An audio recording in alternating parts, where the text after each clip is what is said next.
Docteur Ronnie Gillot, cette année à la 24e édition de Livre en Folie, vous présentez Une geste trempée de larmes, tome 1, La foulée conquérante. Définitivement, on sort au gré de la mémoire. Bon, on ne sort pas encore au gré de la mémoire. Je lance une nouvelle série, Une geste trempée de larmes, mais au gré de la mémoire on se poursuit. Il y a encore 3 ouvrages qui sont encore dans mes tiroirs. C'est un petit peu trop chaud sur le gouvernement Lavalas, sur Michel Martelly, un peu sur Jovenel Moïse et aussi sur Yory Latortue et Joseph Lambert, ces 2 présidents du Sénat avec qui j'ai travaillé comme secrétaire général du Sénat. Docteur Gillot, Une geste trempée de larmes annonce une dizaine de volumes. Oui. Annoncez-vous, hein? Oui, oui, c'est ça. La geste trempée de larmes, c'est environ 70 ans d'histoire.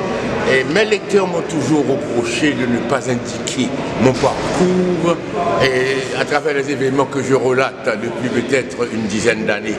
Et donc j'ai quand même accédé à leurs vœux et j'écris ainsi un roman, ou bien un récit autobiographique où quand même on va voir quand même mon cheminement à travers les 60 dernières années d'histoire d'Haïti.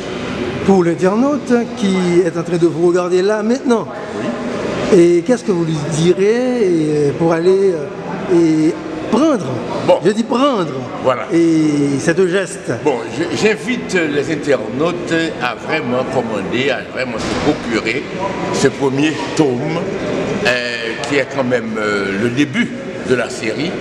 Et c'est une mise en contexte, c'est une mise en appétit pour les autres tomes suivants.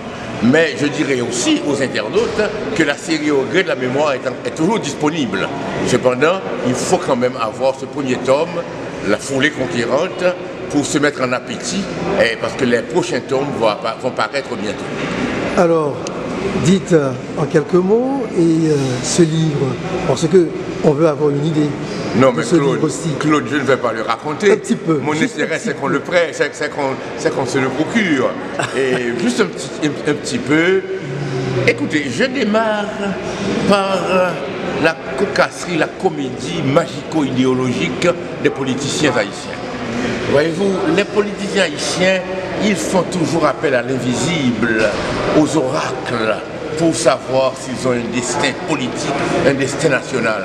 Et je raconte justement des histoires et un rapport avec cette tendance, cette obsession d'interroger les dieux pour savoir et pour faire leur cheminement politique. Voilà. Alors, en quelques mots, que représente Livre en Folie pour vous? Non, Livre en Folie, c'est vraiment un rendez-vous incontournable. C'est un rendez-vous qui vraiment donne, qui incite, n'est-ce pas, les jeunes à écrire et les moins jeunes à toujours être présents. Ça fait peut-être une dizaine d'années que je suis présent chaque année à Livre en Folie et j'ai quand même la petite gloire d'être best-seller, au moins 7 fois sur 8. Ça me fait vraiment plaisir. Je n'envisage pas, je n'ambitionne pas d'être best-seller cette année, à moins que mes lecteurs veuillent bien, n'est-ce pas, me rejoindre à Livre en Folie pour retirer le tome 1 de La geste trempée de larmes qui s'intitule La foulée conquérante. Merci à tous mes internautes qui voudront bien quand même retirer leur exemplaire sur les ondes online. Merci beaucoup et à bientôt.